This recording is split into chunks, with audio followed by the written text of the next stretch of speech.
बच्चों, आज हम लोग work done by variable force देखने जा रहे हैं। तो हेडिंग डालिए work done by variable force. Heading डालेंगे work done by variable force.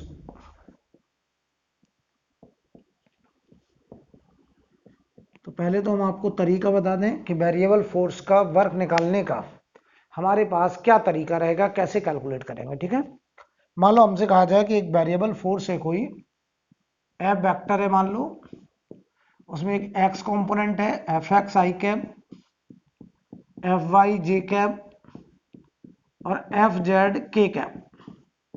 ठीक है, और हमसे कहा जाए कि हमने इस फोर्स को लगा करके किसी बॉडी को ए पॉइंट x1 y1 z1 से बी पॉइंट जिसका कोऑर्डिनेट है x2 y2 z2 तक हमने डिस्प्लेस करा है।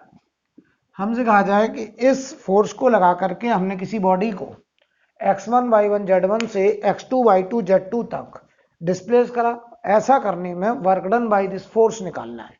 अगर ये फोर्स वेरिएबल होगा तो ये जो एफ एक्स है ये होगा 2x आई cap, 3y square J cap, 4z power 5 के कैप। इस तरीके का कुछ फंक्शन होगा, मतलब ये एक्स वाई जेड पे डिपेंड करेगा। राइट, तो क्या तरीका होगा वेरिएबल फोर्स का वर्क निकालने का? तो ध्यान दो, अगर ये फोर्स 3D में है, इसमें 3 कंपोनेंट है, तो हम लोग हमेशा एक D S vector, differential displacement vector consider करेंगे 3D में, जिसका एक्स कंपोनेंट होगा D X I cap, Y component होगा डी वाई जे कैप और जेड कंपोनेंट होगा डी जेड के कैप। अच्छा, अगर ये फोर्स 2D में होता तो हम लोग डी एस में भी डी एक्स आई कैप और डी वाई जे कैप ही कंसीडर करते। मान लो फोर्स केवल एक्स के अलॉन्ग होता, एफ एक्स ओनली होता, तो हमारा D S D X I cap होता। राइट, यानी अगर फोर्स 3D में है तो हम लोग डी एस वैक्टर भी 3D में कंसीडर करेंगे। ये हमने अज्यूम किया, अब हम क्या करेंगे, सबसे पहले डी डब्ल्यू निकालेंगे। वेरिएबल फोर्स का वर्क निकालने के लिए हमने कहा कि डी डब्ल्यू वर्क जो होगा वो होगा F vector dot product D S vector. तो देखो एफ वेक्टर क्या था, F x I cap, F Y J cap और ये एफ जेड के कैप, और ये डॉट प्रोडक्ट डी एस हो गया हमारा D X I cap, D Y J cap और ये डी जेड के cap. Right, without dot product करने का तरीका तो हमें पता ही है। तो डी डब्ल्यू बराबर आई का आई से, तो ये बनेगा एफ एक्स डी एक्स, ये बनेगा जे का जे से एफ वाई डी वाई और ये बनेगा बेटा एफ जेड डी जेड। तो ये देखो निकल के आ गया क्या हमारा डी डब्ल्यू। तो अगर हमको डब्ल्यू चाहिए तो W will be integral of such differential work d W. तो ये बता integral of f x d x, f y d y और ये एफ जेड डी जेड, ये बनेगा लिमिट देखो कहां से, x1 y1 z1 से x2 y2 z2 तक ये लिमिट लगेगा। अब इसको हम लोग पार्ट में ब्रेक करेंगे, y पार्ट्स। तो w बराबर, देखो ये पहला स्टेप है, इसके बाद अगला स्टेप w इक्वल टू, आप चाहें तो इसे ऐसे ब्रेक कर दें, एफ एक्स डी एक्स का अलग integration, f y d y का अलग इंटीग्रेशन और एफ जेड डी जेड का अलग इंटीग्रेशन। लिमिट बताओ बेटा, लिमिट x के अलॉन्ग x1 से x2, y के अलॉन्ग y1 से y2 और z के अलॉन्ग z1 से z2। और यहां से हम लोग वर्क डन कैलकुलेट कर सकते हैं। राइट, तो ये हमारा प्रोसेस है वेरिएबल फोर्स के वर्क को कैलकुलेट करने का। ये हमारा तरीका रहेगा, पहले तरीका नोट करिए, फिर हम आगे न्यूमेरिकल करते हैं तो बात ज्यादा समझ में आएगी। राइट, यानी वेरिएबल फोर्स का वर्क निकालने के लिए हमको इंटीग्रेशन करना पड़ेगा। राइट, अगर फोर्स 3D में है तो हम लोग डिफरेंशियल डिस्प्लेसमेंट भी 3D में कंसीडर करेंगे, अगर फोर्स 2D में होगा तो डिफरेंशियल डिस्प्लेसमेंट भी 2D में कंसीडर करेंगे। कोई प्रॉब्लम?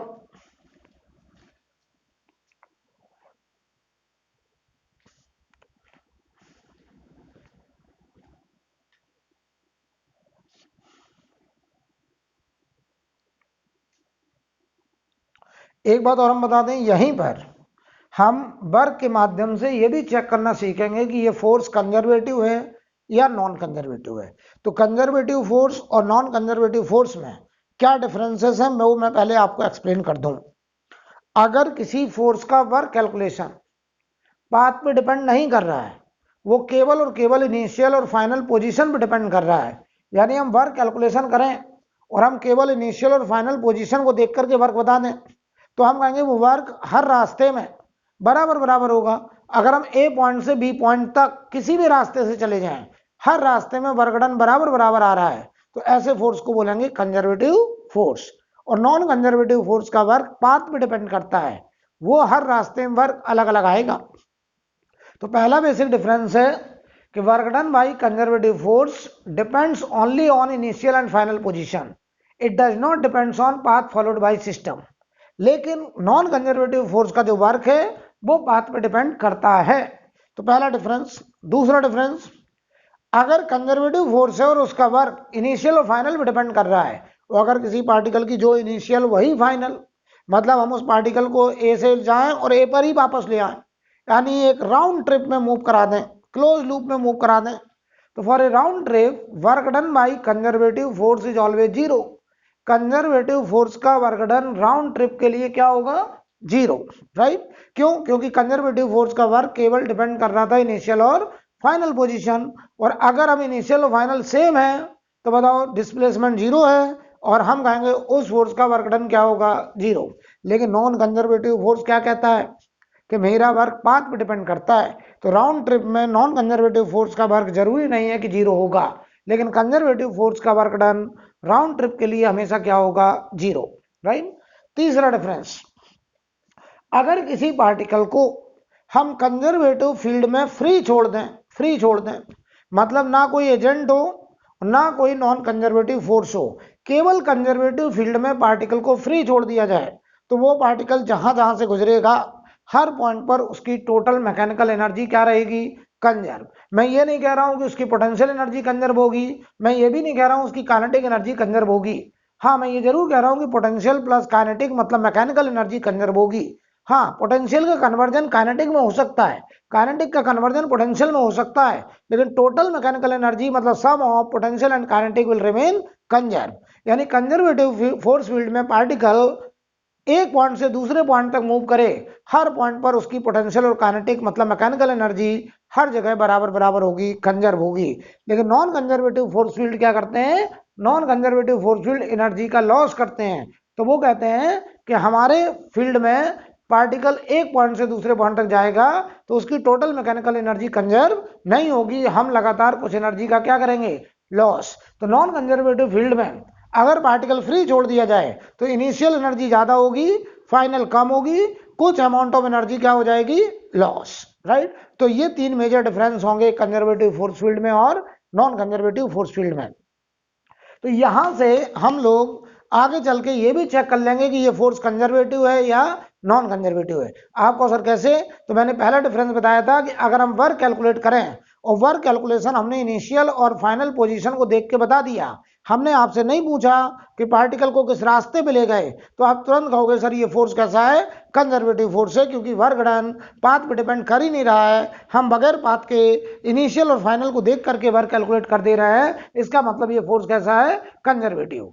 लेकिन अगर हम वर्क कैलकुलेशन करने गए और रास्ते में एक जगह फंस गए और हमने आपसे डिमांड कर दी कि भाई बगैर पाथ के बगैर ट्रेजेक्टरी इक्वेशन के हम वर्क कैलकुलेशन नहीं कर सकते, इसका मतलब ये हुआ कि उस फोर्स की प्रेजेंस में जो वर्क है वो पाथ पे डिपेंड कर रहा है, और हम कहेंगे ये फोर्स कैसा है? नॉन कंजर्वेटिव फोर्स है। राइट? तो अब हम आगे बढ़ते हैं, इसे आप नोट करिए।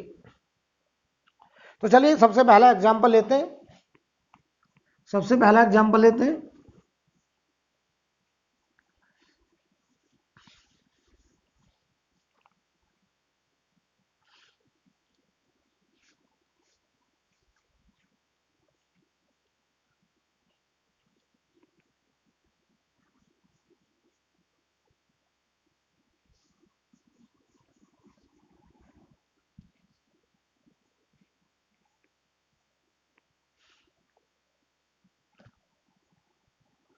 ध्यान दीजिए, हम आपसे कहें कि मान लीजिए हमारे पास एक फोर्स है F vector equal to 2x i cap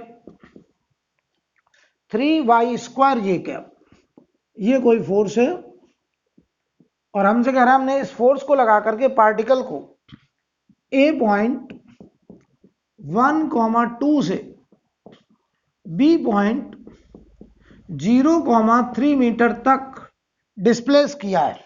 ठीक है, हमने किसी पार्टिकल पर ये फोर्स लगाया और पार्टिकल को ए पॉइंट से बी पॉइंट तक डिस्प्लेस किया। हमसे कहा जाए find work done by this force, और हमको ये भी कैलकुलेट करना है कि ये फोर्स कंजर्वेटिव है या नॉन कंजर्वेटिव। तो आप कहेंगे सर हम इसका वर्क निकालेंगे, तो बताओ पहले तो ये फोर्स कांस्टेंट है कि वेरिएबल है? तो आपने कहा सर देखो ये एक्स वाई पे डिपेंड कर रहा है, ये वेरिएबल फोर्स है, ये कांस्टेंट फोर्स नहीं है। अगर कांस्टेंट होता तो इंटीग्रेशन की जरूरत नहीं थी, हम direct force vector dot product displacement vector करके वर्क निकाल सकते थे कांस्टेंट फोर्स के केस में। लेकिन अगर वेरिएबल फोर्स है तो हमें करना पड़ेगा इंटीग्रेशन, राइट। अच्छा बताओ, ये वेरिएबल फोर्स है, इस बात का कंफर्मेशन हो चुका है। ये फोर्स 2D में है, आई कॉम्पोनेंट जे कॉम्पोनेंट, तो ये फोर्स बेटा एक्स वाई प्लेन में लग रहा है, 2D में है, तो हमारा जो डिस्प्लेसमेंट होगा वो भी हम 2D में ही कंसीडर करेंगे। तो ध्यान दीजिए जरा, हमें इंटीग्रेशन करना पड़ेगा, तो हम डिफरेंशियल डिस्प्लेसमेंट एज्यूम करेंगे, पता क्या, डी एक्स आई कैप और डी वाई जे कैप, अभी भी सीखा है। तो सबसे पहले हम लिखेंगे डी डब्ल्यू डिफरेंशियल वर्क, और अगर हम वर्क इनिशियल और फाइनल को देख के निकाल ले गए तो हम कह देंगे देखो बेटा ये फोर्स कंजर्वेटिव फोर्स है, क्योंकि यहाँ वर्क की कैलकुलेशन पाथ पे डिपेंड नहीं कर रही है, ये केवल इनिशियल और फाइनल पे डिपेंड कर रही है। तो बताओ डी डब्ल्यू क्या होगा? आप कहेंगे sir F dot D S, तो ध्यान देना जरा, एफ की जगह है 2x i cap 3y square J cap dot product, और ये हुआ देखो डी एक्स आई कैप और ये डी वाई जे कैप। तो ये देखिए जरा, डी डब्ल्यू आई का आई से, तो ये हुआ 2x डी एक्स, जे का जे से 3y स्क्वायर डी वाई, ये आ गया डी डब्ल्यू, राइट। अगर हमको बताओ बेटा डब्ल्यू चाहिए तो हम ऐसे छोटे छोटे डी डब्ल्यू को इकट्ठा करेंगे, इकट्ठा करने का मतलब इंटीग्रेशन। तो ये देखो integral of 2x d x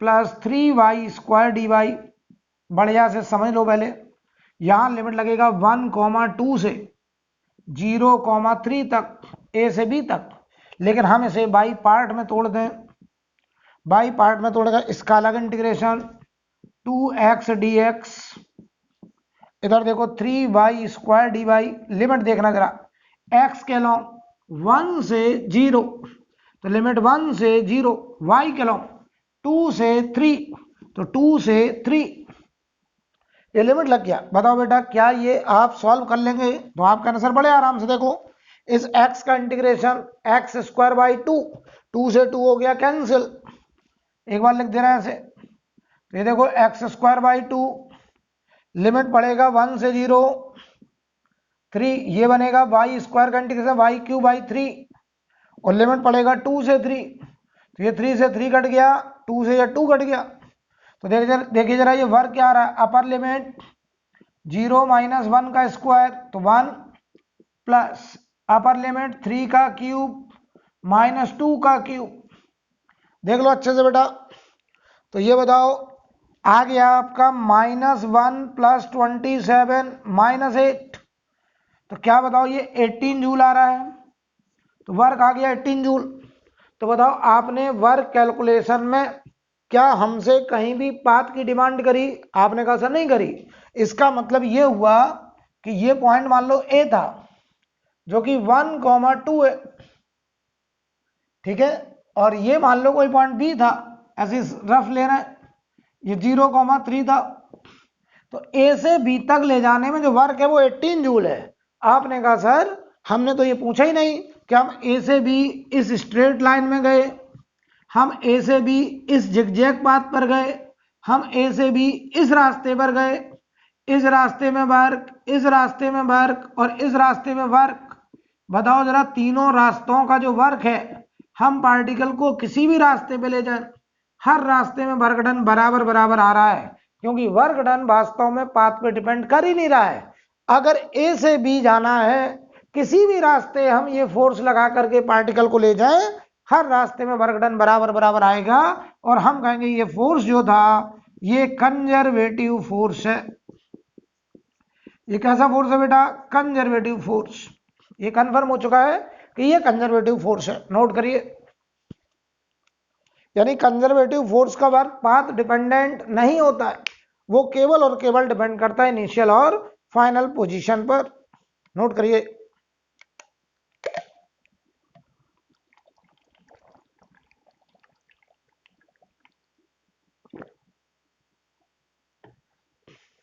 आगे देखेंगे, रब करते हैं बेटा। अब देखिए जरा, तो ये प्रॉपर्टी कंजर्वेटिव फोर्स की है बेटा, हर रास्ते में वर्क डन बराबर बराबर, यानी इनिशियल और फाइनल हर रास्ते में अगर आइडेंटिकल है तो हम इनिशियल से फाइनल किसी भी रास्ते चले जाएं, हर रास्ते में वर्क हमें बराबर बराबर मिलेगा। ये प्रॉपर्टी किसकी है? कंजर्वेटिव फोर्स की। यानी कंजर्वेटिव फोर्स का वर्क वास्तव में पाथ पे डिपेंड करता ही नहीं है, वो डिपेंड करता है इनिशियल और फाइनल पोजीशन। देखो आपने हमसे पूछा ही नहीं कि इस रास्ते पे गए कि इस पे गए कि इस पे गए, आपने तो कहा ए से बी गए, आपने तो केवल कहा इनिशियल और फाइनल बताओ सर, हम वर्क बता देंगे।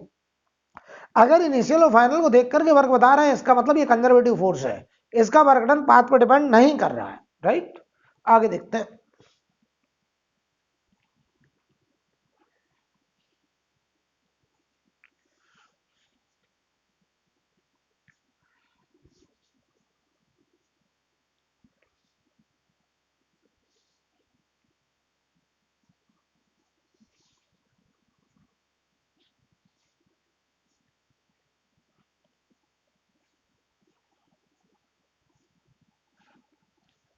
अब समझिए जरा, मान लो हम आपसे कहें अगला क्वेश्चन, देखिए जरा, मान लो कहते हैं फोर्स है एफ वेक्टर बराबर x I cap 3 J cap minus Z cube के कैप ये हमारा फोर्स वेक्टर है, और हम इस पार्टिकल को, इस फोर्स को लगा करके ए पॉइंट, और ए पॉइंट का जो कोऑर्डिनेट है बेटा 0 1 0 से बी पॉइंट, और इसका कोऑर्डिनेट है हमारा 2,2,1 मीटर, यहां तक डिस्प्लेस किया है। हमसे कह रहे हैं बताओ इस फोर्स को लगा करके हमने किसी पार्टिकल को ए से बी तक शिफ्ट करा है, बताओ इस फोर्स ने कितना वर्क करा, और ये भी बताना है कि ये फोर्स कंजर्वेटिव है या नॉन कंजर्वेटिव। तो आप कहेंगे सर बहुत आसान, हम कैलकुलेट करेंगे वर्क, और अगर हमने वर्क डन इनिशियल और फाइनल को देख के बता दिया, इसका मतलब इस फोर्स का वर्क पाथ पे डिपेंड नहीं कर रहा है, ये केवल डिपेंड कर रहा है इनिशियल और फाइनल पे, तो हम तुरंत कहेंगे ये फोर्स कैसा? कंजर्वेटिव। लेकिन अगर हमने आपसे डिमांड कर दी पाथ इक्वेशन की कि सर हम बगैर पाथ इक्वेशन के वर्क नहीं निकाल पा रहे हैं, तो आप कहेंगे सर ये फोर्स कैसा? Non conservative. तो चेक करते हैं जरा, बताओ ये फोर्स कांस्टेंट की वेरिएबल, तो आपने कहा सर ये एक्स जेड पे डिपेंड कर रहा है, वेरिएबल फोर्स है। और बताओ 2D में कि 3D में, आपने कहा 3D में, तो हम डिफरेंशियल शिफ्टिंग या डिफरेंशियल डिस्प्लेसमेंट कंसीडर करेंगे, D X I cap D Y J cap और डी जेड के कैप, यही तो स्टेप था हमारा। अब हम लिखेंगे D W work, differential work होगा F.ds, और बताओ F वेक्टर है हमारा x I cap 3 J cap minus Z cube के कैप डॉट प्रोडक्ट, और ds वेक्टर है देखो D X I cap D Y J cap और डी जेड के कैप, ठीक है। अब बताओ डॉट प्रोडक्ट करना हमको आता है, आई का आई से, जे का जे से, के का के से, करो जरा। ये बनेगा एक्स डी एक्स, ये बनेगा 3 dy, ये बनेगा minus Z cube D Z, ये बनेगा हमारा डी डब्ल्यू। और अगर हमको W चाहिए ऐसे छोटे छोटे DW को इकट्ठा करना पड़ेगा। अगर W चाहिए तो ऐसे छोटे छोटे DW को इकट्ठा करना पड़ेगा। तो integral of x dx, limit बताओ x के लो, x1 0 से x2 2 तक, तो 0 से 2 तक ले गए। इधर देखो 3 constant integral of dy, y के लॉन्ग 1 से 2 ले गए, minus integral z cube dz, limit देखो जरा 0 से 1 तक ले गए। अब इसको कैलकुलेट करना में बड़े आराम से आता है। तो देखना जरा w बराबर x का इंटीग्रेशन बताओ बेटा क्या होगा, x स्क्वायर बाई 2 और लिमिट लग जाएगा 0 से 2। इधर आ जाओ जरा +3 dy का इंटीग्रेशन y और लिमिट लगेगा 1 से 2 माइनस ये बनेगा z की पावर 4/4 और लिमिट लग जाएगा 0 से 1। तो ये बताओ w बराबर ठीक। अब लिमिट डाल दो यार, ये 1/2, ये देखो 2 की पावर 2 तो 4 एक बार लिख देना है, माइनस 0 हो जाएगा 3 times upper limit 2 minus 1 lower limit minus 1/4, इधर 1 पावर 4 माइनस 0 तो ये 1 ही हो जाएगा। w बराबर सॉल्व कर लो बेटा, तो ये 4/2 2 प्लस 3 और ये आ गया माइनस 1/4, तो ये हो गया 5 माइनस 1/4, आंसर आ गया 19/4 जूल। क्या आपने हमसे ये पूछा कि सर किस रास्ते पे पार्टिकल को डिस्प्लेस किया? आपने नहीं पूछा, आपने केवल पूछा कि कहां से कहां ले गए। इसका मतलब इस पार्टिकल का, इस फोर्स का जो वर्क है वो बताइए पाथ पे डिपेंड नहीं कर रहा है, वो बताओ केवल इनिशियल और फाइनल पोजीशन पे डिपेंड कर रहा है। मतलब हम पार्टिकल को किसी भी रास्ते ले जाएं, हर रास्ते में वर्क डन बराबर बराबर है। इसका मतलब ये जो फोर्स था ये CFF का मतलब है बेटा कंजर्वेटिव फोर्स फील्ड। ये कंजर्वेटिव फोर्स है, नोट कर लीजिए। CFF मतलब कंजर्वेटिव फोर्स फील्ड, नोट करिए। यानी बताओ कंजर्वेटिव नॉन कंजर्वेटिव फोर्स को चेक करने का सबसे बढ़िया तरीका कि आप वर्क कैलकुलेशन करिए और अगर वो वर्क डन इनिशियल और फाइनल पोजीशन को देख के कैलकुलेट हो गया तो हम कहेंगे वो वर्क पाथ पर डिपेंड नहीं कर रहा है। वर्क अगर पाथ पर डिपेंड नहीं कर रहा है इसका मतलब वो फोर्स कंजर्वेटिव फोर्स रहा होगा, राइट। अब देखिए आगे रब करें बेटा, आगे देखिए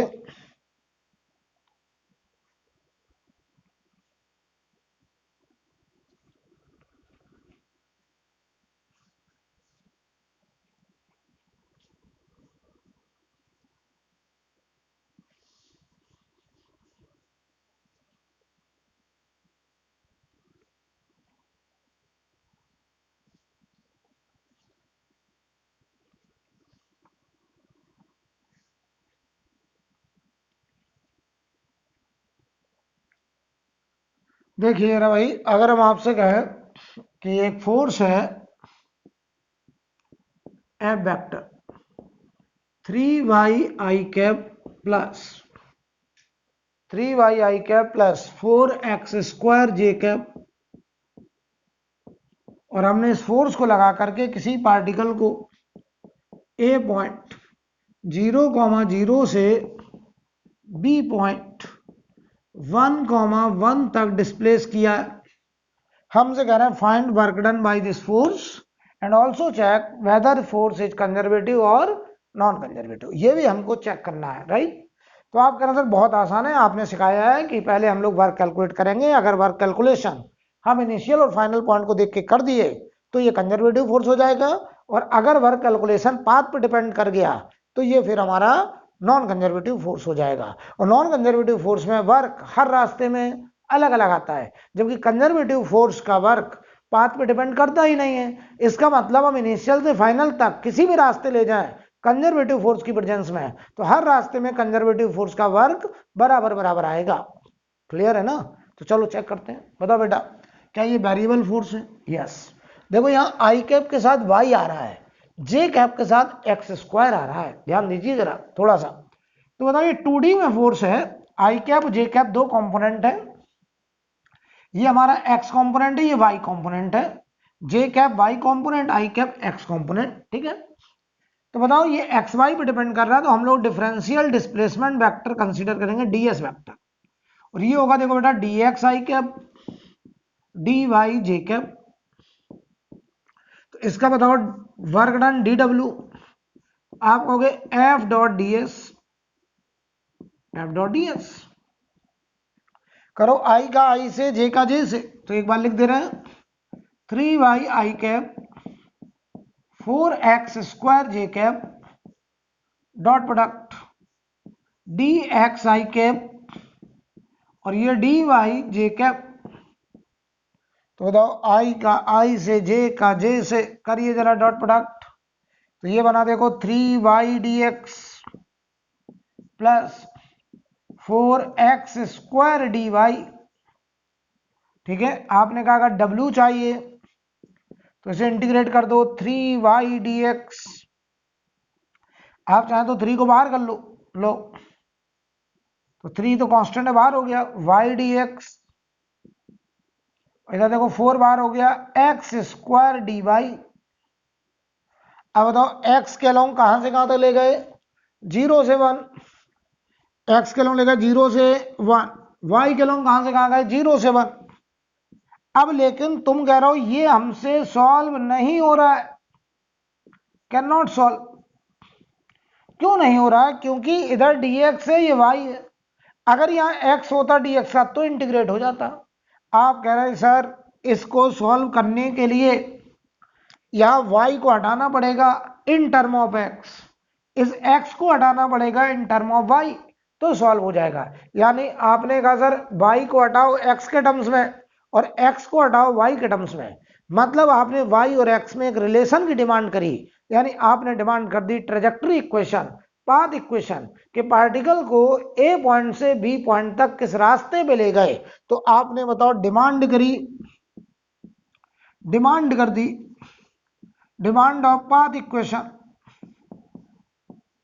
इसका मतलब है पाथ इक्वेशन बोलो या ऐसे बोलो path followed by system, path followed bye particle या सिस्टम एक ही बात है।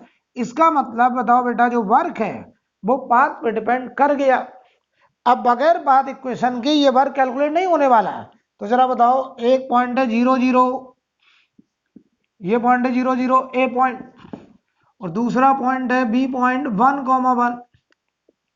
मान लो किसी ने कहा हम इस लाइन पे ले गए, ये लाइन है y बराबर x, चाहो तो चेक कर लो, ये y x इस लाइन पे लाई कर रहे हैं, तो जब y0 x0 y1 x1 इस लाइन पे लाई कर रहे हैं, तो अगर हम कहें इस रास्ते में वर्क, तो ध्यान देना अगर हमने कहा पाथ इक्वेशन है y बराबर x, अगर हम इस रास्ते पे ले जाए तो y की जगह x लिख दो, तो देखना w1 ये आएगा 3 बार x dx, y की जगह x लिख दिया और लिमिट 0 से 1 प्लस 4 बार x की जगह y, तो y स्क्वायर डी वाई और लिमिट हो गया 0 से 1। तो देखना जरा integration 3x square by 2 limit 0 से 1 4y क्यूब बाई 3 और लिमिट पड़ेगा 0 से 1। तो देखो वर्क आ गया आपका 3/2, लिमिट डाल दिया मैंने, 4/3 एलसीएम आ गया 6। थोड़ा यहाँ जगह की है कमी तो मैं यहाँ लिख दूं, W1 बराबर एलसीएम 6 9 प्लस 8 17/6 जूल। ये वर्क आ गया पहले पाथ में y equal to x line पर। ये बताओ इस रास्ते पे ले गए तो ये वर्क W1। अच्छा किसी ने कहा नहीं सर हम इस रास्ते पे ना ले जाएं, मान लो हम इस रास्ते पे ले जाएं, ध्यान देना इस रास्ते पर, और ये रास्ता है एक्स स्क्वायर बराबर बाई, देख लो ये पॉइंट इस पे लाई करेंगे, x0 रखो y0, x1 रखो y1, ये पैराबोलिक पाथ, अब देखना इसमें जो वर्क आएगा W2 वो W1 के बराबर नहीं आएगा, यानी नॉन कंजर्वेटिव फोर्स का वर्क हर रास्ते में अलग अलग निकल के आएगा, जबकि कंजर्वेटिव फोर्स का वर्क हर रास्ते में बराबर होता था, वो रास्ते पे डिपेंड ही नहीं करता था। राइट, अब देखना बेटा, ये हो गया, नोट करिए।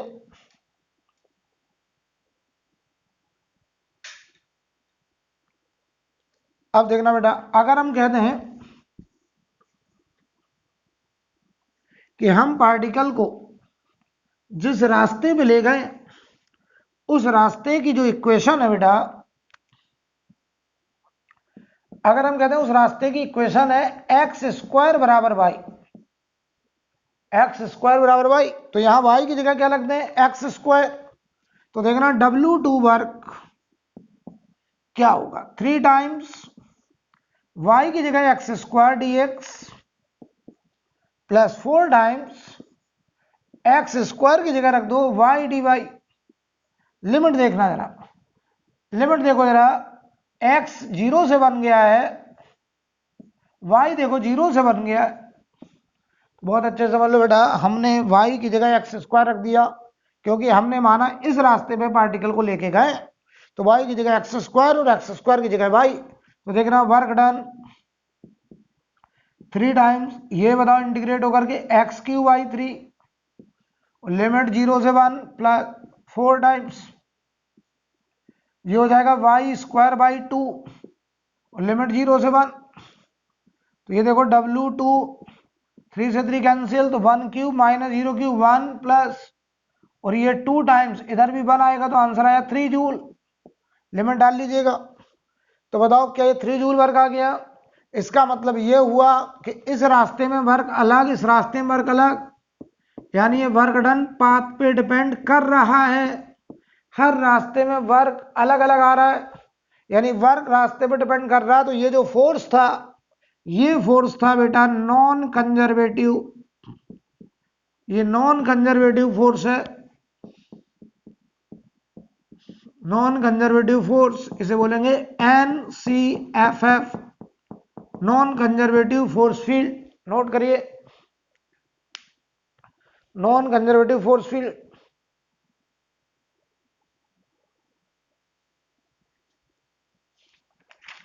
और चाहे तो आप इसके नीचे नोट लगा के लिख सकते हैं, work done by non conservative force depend on path followed by system, work done by non conservative force depends on path followed by system, that is W1 is not equal to W2, यानी हर रास्ते में work done अलग अलग आएगा।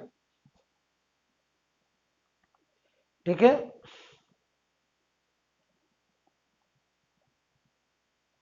कोई problem? अब देखो बेटा, हटा दें,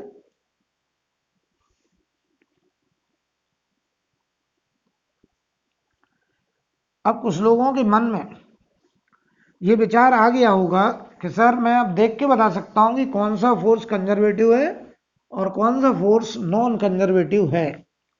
ये फील हो रहा, थोड़ा थोड़ा परसेप्शन बन रहा होगा कुछ कुछ, राइट?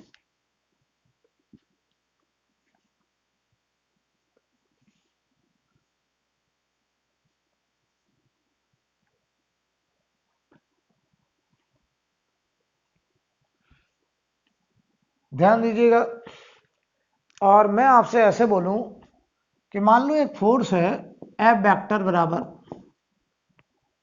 और कुछ भी ले लीजिए आप, मान लो हमने लिया 3xi cap 2y square J cap. कुछ लोग देख के बता देंगे ये फोर्स कैसा है, कह रहे हैं देखो आई कैप के साथ x आ रहा है, जे कैप के साथ y आ रहा है, ये कंजर्वेटिव है, देख के बता दे रहे हैं कुछ लोग।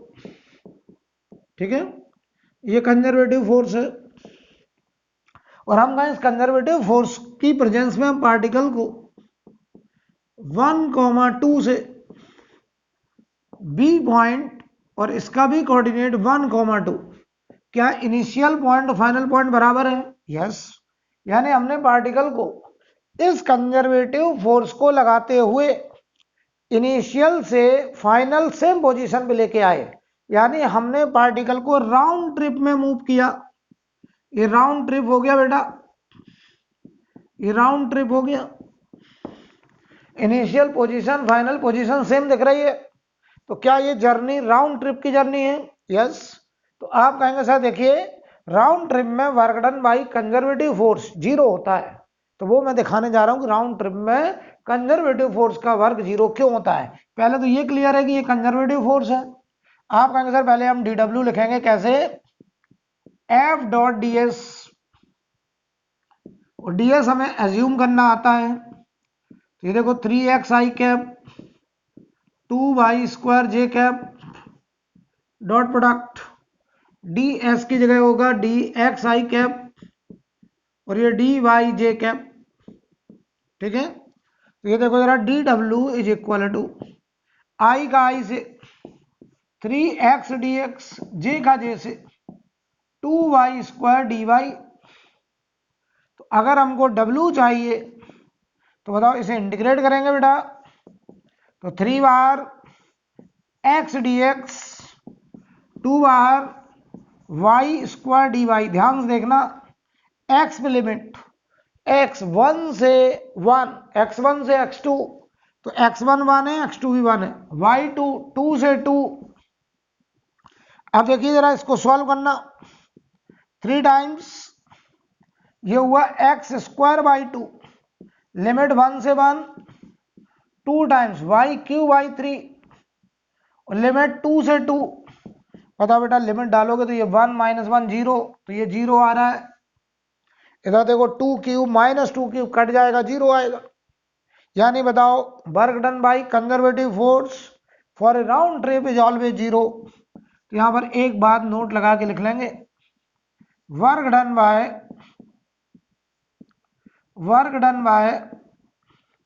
Conservative force, work done by conservative force for A round trip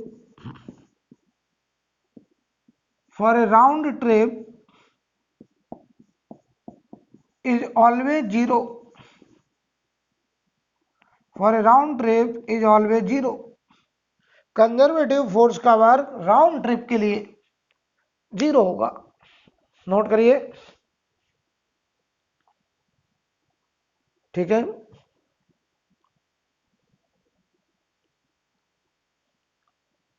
कोई प्रॉब्लम बेटा? आगे बढ़ा जाए तो देखिए जरा, अब आगे बढ़ते हैं। अच्छा, जो नॉन कंजर्वेटिव फोर्स होते हैं उनका वर्क पाथ पे डिपेंड करता है। हम without path equation work calculate नहीं कर पाते हैं, किसमें? नॉन कंजर्वेटिव फोर्स में। लेकिन कंजर्वेटिव फोर्स में वर्क केवल और केवल इनिशियल और फाइनल पोजीशन पे डिपेंड करता है।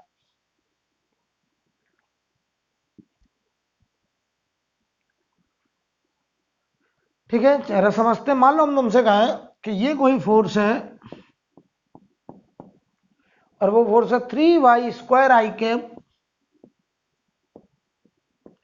माइनस 5x जे कैप, और हमने ये फोर्स लगाते हुए किसी पार्टिकल को ए पॉइंट, कोई भी कोऑर्डिनेट ले लो, 1,2 से बी पॉइंट, या एक काम करें x1 y1 से x2 y2 तक लेकर के गए। हमें चेक करना है ये फोर्स कंजर्वेटिव है या नॉन कंजर्वेटिव है। तो बहुत सारे लोगों के मन में आंसर पहले ही आ गया होगा क्या, कि ये नॉन कंजर्वेटिव फोर्स है। सर कैसे दिमाग में आ रहा है? कह रहा है आई कैप के साथ ये y आ रहा है, देखो जे कैप के साथ x आ रहा है, तो जब हम ds से मल्टीप्लाई करेंगे f डॉट ds, तो इसके साथ आएगा dx, इसके साथ आएगा dy, और ये इंटीग्रेशन हमसे सॉल्व नहीं होगा, और हम डिमांड करेंगे किसकी? पाथ इक्वेशन की। तो एक बार और कर दे रहे हैं, चीजें क्लियर होंगी। ध्यान दीजिए, हम ds वेक्टर एज्यूम करेंगे dx i cap dy j cap. तो बताओ जरा dw ये होगा बेटा f डॉट ds, तो i का i से j का j से, तो ये देखो जरा 3y square dx minus 5x dy। ठीक है, अब ध्यान देना, अब अगर हमें w चाहिए तो इसका इंटीग्रेशन अलग 3y² dx, ये x1 से x2 5 बाहर हो जाएगा, चाहे तो आप इस 3 को भी यहाँ बाहर कर सकते हो, नो प्रॉब्लम। और ये x dy लिमिट बोलो y1 से y2। अब तुम कह रहे हो सर देखो यहाँ dx के साथ ये y फंस रहा है, dy के साथ ये x फंस रहा है और ये हमसे सॉल्व नहीं हो रहा है। आपने यहाँ पे डिमांड कर दी किसकी? पाथ इक्वेशन की, demand of path equation, that is relation between, आपने डिमांड करी relation between x and y। आपने x और y में एक रिलेशन की डिमांड कर दी ताकि हम y को हटा दें x के टर्म्स में और x को हटा दें y के टर्म्स में और हम इसको आराम से क्या कर लें? सॉल्व कर लें। तो बताओ बगैर ट्रेजेक्टरी इक्वेशन की हमसे सॉल्व होने वाला नहीं है। तो आपने कहा सर ये कैसा? नॉन कंजर्वेटिव, नॉन कंजर्वेटिव, ठीक है। चलिए इतनी बात मेरे ख्याल से सभी को समझ में आ गई होगी। तो देखो हमने अपना क्या तरीका बनाया कि अगर हम वर्क कैलकुलेशन करने जाएं और हम इनिशियल और फाइनल को देख करके वर्क कैलकुलेट कर दें और हम पाथ इक्वेशन की डिमांड ना करें तो वो फोर्स कैसा होगा? कंजर्वेटिव। और अगर हम वर्क कैलकुलेट करने जाएं और एक स्टेप ऐसा आ जाए जहां हम फंस जाएं और हम डिमांड करें किसकी? पाथ इक्वेशन की, कि बगैर पाथ इक्वेशन के वर्क नहीं निकल रहा है, मतलब वर्क पाथ पे डिपेंड कर रहा है, और ऐसे फोर्स को हम लोग डिफाइन करेंगे नॉन कंजर्वेटिव फोर्स। ये ध्यान रहे, एक जगह फंस जाए जहां से ही हमसे सॉल्व ना हो। ये बात मैं अच्छे स्टूडेंट की कर रहा हूं, जैसे सब कुछ आता है, ऐसा ना हो कि ये सॉल्व हो रहा हो और तुमसे नहीं हो रहा है तो तुम कह रहे हो नॉन कंजर्वेटिव, गलत हो जाएगा। तो मैं एक आइडियल स्टूडेंट की बात कर रहा हूं, जैसे परफेक्ट नॉलेज है इंटीग्रेशन सॉल्व करने की, उसके लिए बात कर रहा हूं। फॉर एग्जाम्पल हेडिंग डालिए, हेडिंग डालिए some special type of conservative force field, some special type of conservative force field।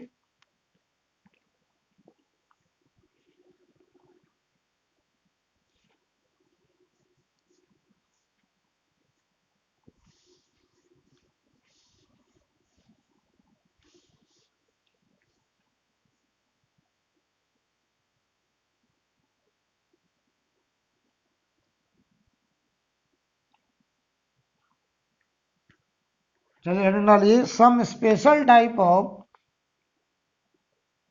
Some special type of conservative force field. देख लो भाई, मतलब क्या है कि जो देखने में नॉन कंजर्वेटिव महसूस हो सकते हैं, आप गलती कर सकते हैं पहचानने में, आपको लगेगा कि ये कैसा है? नॉन कंजर्वेटिव, निकलेगा कैसा? कंजर्वेटिव। फॉर एग्जाम्पल मान लो हम तुमसे कहें कि कोई फोर्स एफ वेक्टर है और वो है देखो Y I cap plus x J cap, ऐसे लिखा Y I cap plus x J cap. और हम आपसे कहें इस पार्टिकल को हमने इस फोर्स को लगा करके 2,3 से बी पॉइंट 5,4 मीटर तक डिस्प्लेस किया है, और हमसे कह रहे हैं find work done by this force and also calculate this force is conservative और नॉन कंजर्वेटिव। तो चलिए चेक करते हैं। सबसे पहले बताओ ds वेक्टर, ये फोर्स 2D में है तो ds भी 2D में होगा, dx आई कैप dy जे कैप। तो बताओ ये dw क्या होगा बेटा? dw होगा f dot ds, f dot ds करिए जरा। तो Y I cap X J cap dot product ds D X I cap और डी वाई जे कैप, ये लिखा जाएगा। तो बताओ डॉट प्रोडक्ट आई का आई से, जे का जे से, ये देखो बनेगा y d x plus x d y. अच्छा अगर हमको W चाहिए, W चाहिए तो ऐसे छोटे छोटे DW को इकट्ठा करेंगे, ध्यान से देखना, integral of y d x plus x d y, और लिमिट देखना जरा 2,3 से x1/1 से x2/2 5,4 तक ये लिमिट लगेगा। अब सवाल आया क्या ये तुमसे सॉल्व होगा, तो यहां पे जरूरत है एक आइडियल स्टूडेंट की। तो आपको तो लग रहा है ये हमसे नहीं होगा सर, आपको नॉन कंजर्वेटिव लग रहा है, ये सॉल्व होगा, बड़े आराम से होगा। देखिए ध्यान से महसूस करिए थोड़ा सा, ये लिखा y dx, पहला फंक्शन दूसरे का डिफरेंशियल, दूसरा फंक्शन पहले का डिफरेंशियल। तो ये देखो पहला फंक्शन दूसरे का डिफरेंशियल फॉर्म, ये दूसरा फंक्शन पहले का डिफरेंशियल फॉर्म, यानी ये हिंट कर रहा है एक फंक्शन, यहां लगता है देखो, यहां लग देना, चलो यहां ये कह रहा है एक फंक्शन एज्यूम कर लो x इंटू वाई, क्या एज्यूम करो x इंटू वाई, और इसको जरा डिफरेंशियल फॉर्म में लिखिए। चलो हम इसका dy बाई डी टी कर दें। चलो ये पहला फंक्शन, ये दूसरा फंक्शन, तो क्या था तरीका डिफरेंशिएशन का, मैंने आपको डिफरेंशिएशन पढ़ाया। अगर दो वेरिएबल है तो पहले को रोका, दूसरे को डिफरेंशिएट किया dy बाई डी टी, दूसरे को रोका, पहले को डिफरेंशिएट किया dx बाई डी टी, पूरे से dt खत्म है, या differential form of x into y, ये हुआ देखो x dy plus y dx, check करो ये पूरा ही तो ये लिखा है। तो बताओ इसकी जगह y dx plus x dy की जगह dxy लिख सकते हैं। तो देखना w बराबर, तो ये देखो जरा इस पूरे की जगह differential form of x y, और लिमिट लगेगा 2,3 से 5,4 तक। अब देखो बेटा, जैसे इंटीग्रल ऑफ dx क्या होता है x, इंटीग्रल ऑफ dy क्या होता है y, ऐसे ये क्या चीज है differential form of x y. तो बताओ differential form of x y integrate होकर क्या बनेगा एक्स वाई।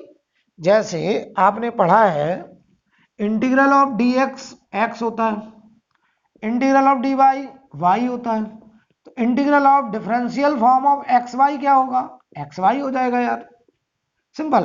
तो बताओ ये हो गया एक्स वाई, और लिमिट लग जाएगा लोअर लिमिट 2,3 से अपर लिमिट 5,4 तक, इसे बोलते हैं लोअर लिमिट, इसे बोलते हैं अपर लिमिट।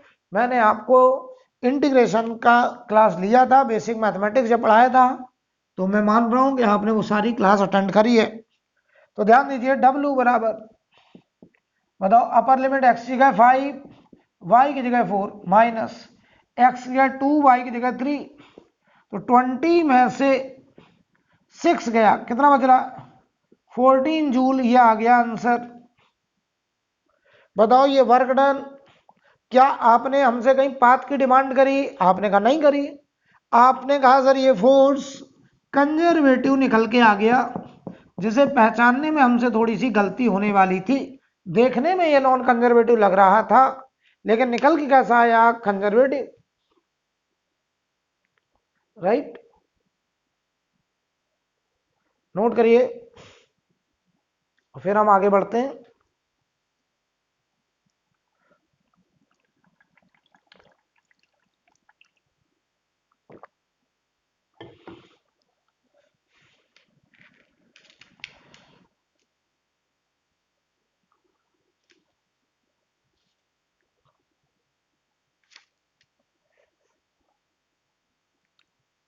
हो गया बेटा, अब देखिए आगे।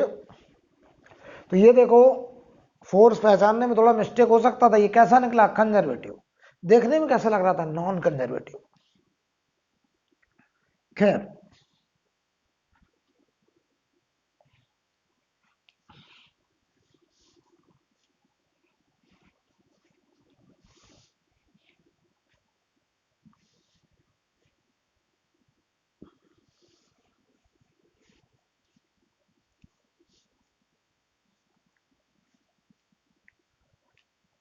अच्छा, आपको इतना तो पता ही होता है momentum, linear momentum P vector, ये वेक्टर होता है मास इनटू वेलोसिटी वेक्टर।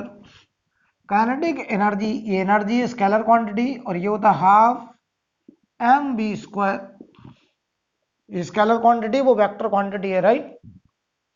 तो सवाल के माध्यम से बात करें, क्वेश्चन लिखिए, if kinetic energy of a body, if kinetic energy of a body, if kinetic energy of a body is increased by 21%, if kinetic energy of a body is increased by 21%, then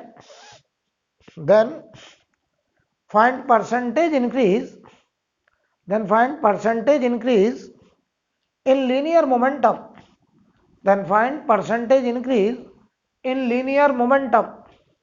हमको percentage increase निकालना किसमें, linear momentum, जबकि बताओ 21% increase किसमें दिया है, kinetic energy में, right. तो चलिए करते हैं सवाल करते हैं। देखिए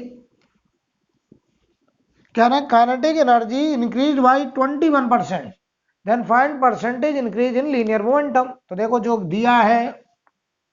दिया है उसी से हम सवाल शुरू करेंगे। ध्यान देना क्या कहा उन्होंने कि काइनेटिक एनर्जी इंक्रीज बाय 21%। इसका क्या मतलब है, इसका मतलब यह है कि final kinetic energy initial kinetic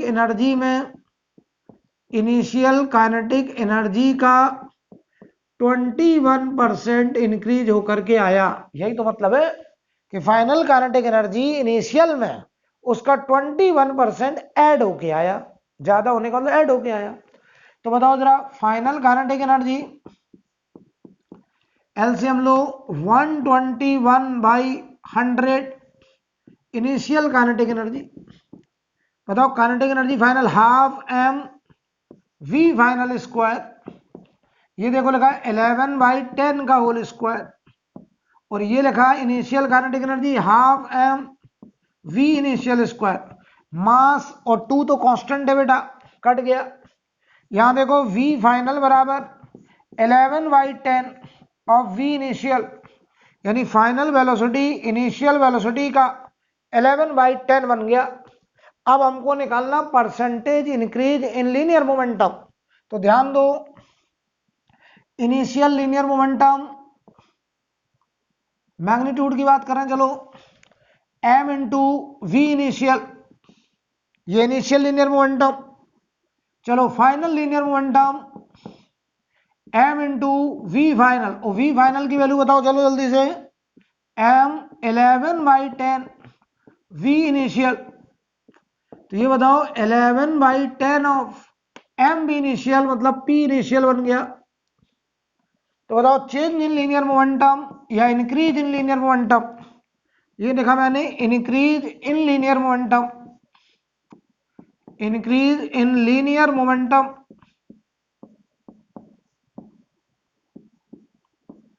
linear momentum में कितना इंक्रीज हुआ, तो बताओ बेटा फाइनल ज्यादा में से कम को घटाएंगे, इसमें से इनिशियल घटाओ 11/10 पी इनिशियल में से पी इनिशियल माइनस कर दो, तो ये देखो कितना आ रहा है पी इनिशियल बाई 10, ये आ गया हमारा increase in linear momentum.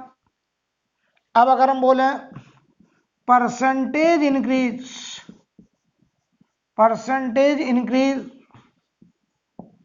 In linear momentum, percentage increase in linear momentum will be equal to, तो बताओ क्या लिखोगे, delta p increase in momentum upon initial into 100। तो बताओ डेल्टा पी था p initial by 10 upon p initial into 100। तो बताओ बेटा ये क्या आ रहा है 10%, देख लो बेटे, यानी increase in linear momentum is found to be 10%। Note करें,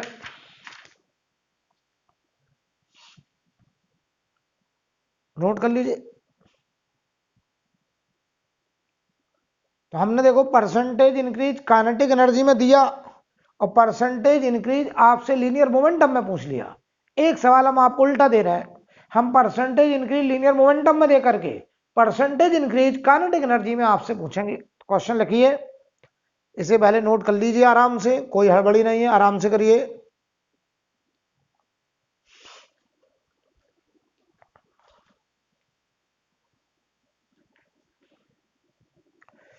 हो गया, चलिए अगला सवाल लिखें।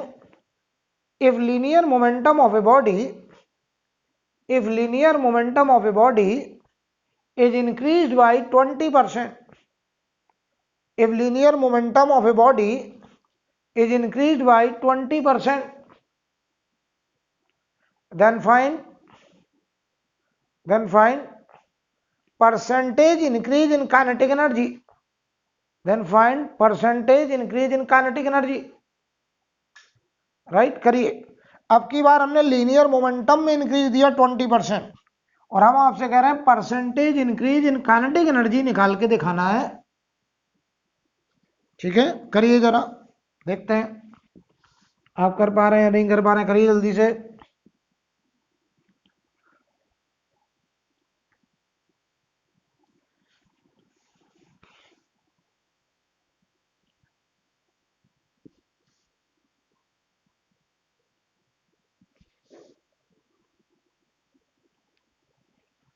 चलिए क्वेश्चन शुरू करा जाए।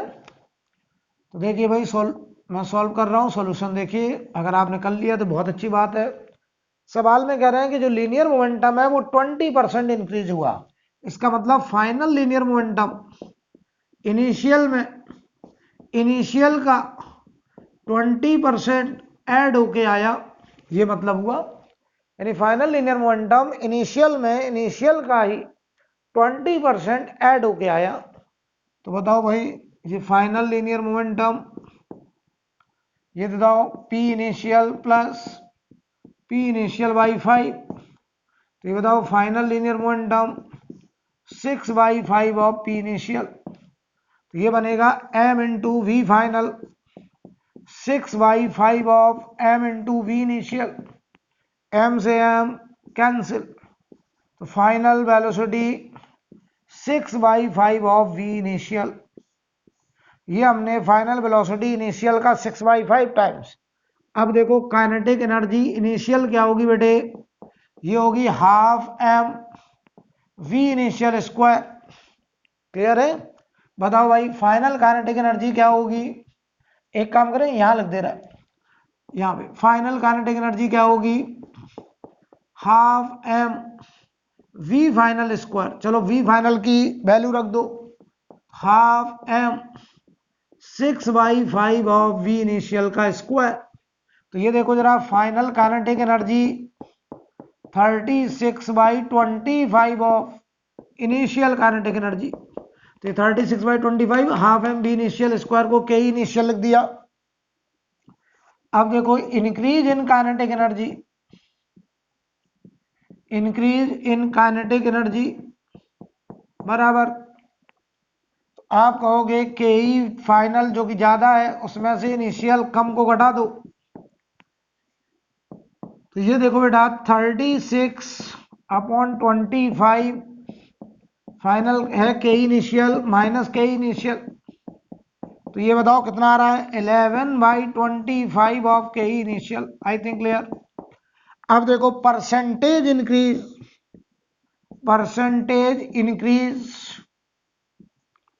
इन काइनेटिक एनर्जी, परसेंटेज इंक्रीज इन काइनेटिक एनर्जी। अब हम ये बात करने जा रहे हैं तो ध्यान से देखिए, परसेंटेज इंक्रीज इन काइनेटिक एनर्जी क्या होगा, डेल्टा के ई, यानी इंक्रीज इन kinetic energy upon initial into 100। तो ये देखो 11/25 के ई इनिशियल अपॉन के ई इनिशियल इनटू 100, ये हुआ कैंसिल। तो ये आंसर देखिए जरा 44% आंसर नोट कर लीजिए। ये आ गया increase in kinetic energy. Note करो बेटा।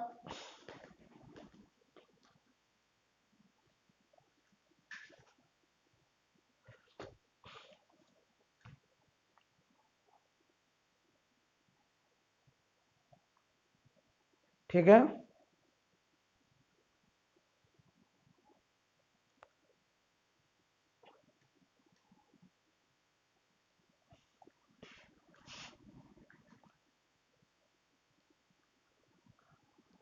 कोई डाउट? चलिए अब आगे बात करी जाए। हेडिंग डालिए area of F versus T graph, force versus time graph.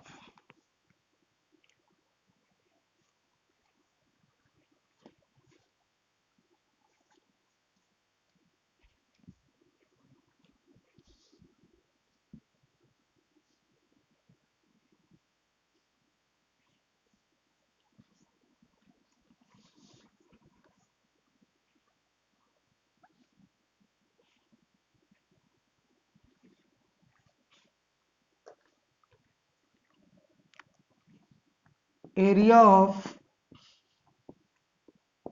F versus T graph, force versus time graph का एरिया हमको देखना है। ठीक है, ध्यान दीजिए, हमने आपको काइनेमेटिक्स में ग्राफ पढ़ाया था, तो एरिया भी सिखाया था। तो कोई भी अननोन ग्राफ भी आ जाए, हमें उसका एरिया निकालना आता है। ये मान लो एफ वर्सेस टी ग्राफ है, हमें इस ग्राफ का एरिया निकालना है, ग्राफ और एक्स एक्सिस के बीच का।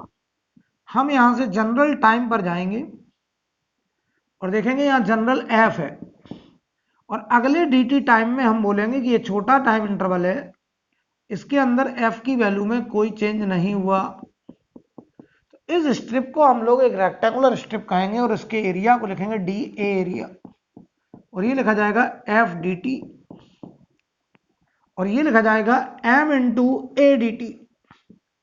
आई थिंक क्लियर। तो बताओ डी ए एरिया बराबर एम, ए को लिख दो d v by d t, d t से डी टी खत्म हो गया बेटा, ये बचा एम डी वी। तो अगर हमें टोटल एरिया चाहिए, integral of d a, mass बाहर हो गया, integral of d v, limit लगा दो वी इनिशियल से वी फाइनल, ये बचेगा एम, और इसका इंटीग्रेशन वी इनिशियल से वी फाइनल, लिमिट डालिए जरा, तो इसका एरिया आ रहा है m v final minus m we initial, that is called change in linear momentum, that is called change in linear momentum. तो ये आया change in linear momentum, change in linear momentum. तो अगर हमको कहीं भी सवाल में एफ वर्सेस टी ग्राफ दिया जाए, तो समझ जाइए उस ग्राफ का एरिया हमको चेंज इन लीनियर मोमेंटम दे देगा। राइट, नोट करिए, एक सवाल इस पे करते हैं फिर आगे बढ़ेंगे। नोट करिए, हो गया, देखिए अब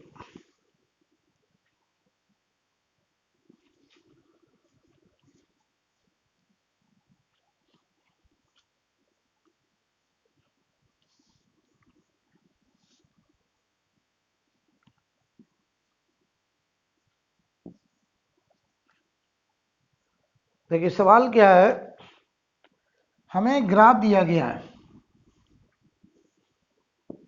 एफ वर्सेस टाइम ग्राफ, और कह रहे हैं पहले 2 सेकंड तक 20 न्यूटन का फोर्स, पहले 2 सेकंड तक 20 न्यूटन का फोर्स है, और अगले 1 सेकंड तक, अगले 1 सेकंड मतलब 3 सेकंड तक, 2 सेकंड से 3 सेकंड तक -10 न्यूटन का फोर्स है। तुम्हें लग रहा होगा ये क्या चक्कर है, -10 न्यूटन का क्या मतलब है? माइनस का मतलब है लेफ्ट साइड, ये फोर्स की direction, force is vector quantity. अगर ये फोर्स प्लस है तो राइट लग रहा है, फोर्स अगर माइनस है तो लेफ्ट लग रहा है। ओके, ये हमको दिया गया है। सवाल लिखें, क्वेश्चन लिखिए, बताओ बेटा ये माइनस क्या बता रहा है? Force acting in left direction, क्यों? और प्लस क्या बता रहा है? Force in right direction, right side. समझ गए होंगे, फोर्स इज वेक्टर क्वांटिटी। तो प्लस माइनस का मतलब है, लिखे starting from rest, starting from rest a 5 kg object, rest का मतलब initial velocity 0, starting from rest a 5 kg object, mass हो गया 5 kg, is acted upon is acted upon by only one force, is acted upon by only one force as shown in graph, as shown in graph, as shown in graph. ठीक है, find total work done, find total work done by this force, find total work done by this force. तो बहुत बढ़िया समझ लीजिए, बताओ हमारे body पर जिसका मास 5 kg है वो इनिशियली रेस्ट पर है, उस पर एक ही फोर्स लग रहा है, वो फोर्स ये है ग्राफ में। पहले वो फोर्स राइट लगा 20 न्यूटन, फिर वो लेफ्ट लगने लगा 10 न्यूटन, यानी सिंगल फोर्स लग रहा है, इसके अलावा दूसरा फोर्स नहीं है। तो एक काम ना करें, इस ग्राफ का एरिया बताओ, ये एरिया प्लस का आएगा, ये 2 × 20 तो ये आया 40, ये बताओ जरा ये 1 और ये -10 तो ये -10। तो बताओ इस ग्राफ का जो एरिया होगा वो बनेगा चेंज इन लीनियर मोमेंटम, वो बनेगा P final minus P initial. तो ये बताओ एरिया +40 -10 तो ये बनेगा mv final minus mv initial, हालांकि इनिशियल वेलोसिटी 0 कही गई है। ये देखो 30 आ रहा है प्लस का, मास 5 kg, फाइनल वेलोसिटी, तो फाइनल वेलोसिटी आ गई 6 मीटर पर सेकेंड प्लस का आ रहा, ये आ गई वेलोसिटी। अब सुनो, एक ही फोर्स है, अकेला फोर्स है, और इस फोर्स का हमें वर्क निकालना है। तो अगली क्लास में हम वर्क एनर्जी थ्योरम इंट्रोड्यूस करेंगे, आज यहां पे उसका यूज जरूर कर रहे हैं, वर्क एनर्जी थ्योरम। आगे की 2-3 क्लास इस पे चलेंगी, लेकिन आज हम यहाँ पे इस सवाल में इसका इस्तेमाल पहले से कर ले रहे हैं। थ्योरम एक ही है, डब्ल्यू नेट, डब्ल्यू नेट का मतलब ऑल फोर्सेस का वर्क। तो इस सवाल में बताओ कितने फोर्स है, एक ही फोर्स है, तो डब्ल्यू नेट उसी फोर्स का वर्क हो जाएगा क्योंकि एक ही फोर्स है। वैसे थ्योरम है W net equal to change in kinetic energy, ये थ्योरम है। डब्ल्यू नेट का मतलब होता है work done by all forces, work done by all forces. लेकिन बताओ बेटा इस सवाल में जो फोर्स है वो केवल एक ही है, तो work done by all force की जगह this force equal to change in kinetic energy. तो बताओ ये आएगा half m v final square minus v initial square, initial velocity 0 कही गई है, तो ये आया हाफ m, बोलो कितना है 5 kg, फाइनल वेलोसिटी आई 6 का स्क्वायर, तो 36/2 18 × 5 90 जूल, ये आ गया हमारे उस फोर्स का वर्क। देखो ये आया W net work done by all force, लेकिन बाय चांस इस सवाल में एक ही फोर्स है, तो ये उसी फोर्स का वर्क हो गया 90 जूल, और ये हमारा आंसर नोट कर लो बेटा, नोट कर लो। और आज के लिए इतना ही है, अगली क्लास में हम इसके आगे बात करेंगे।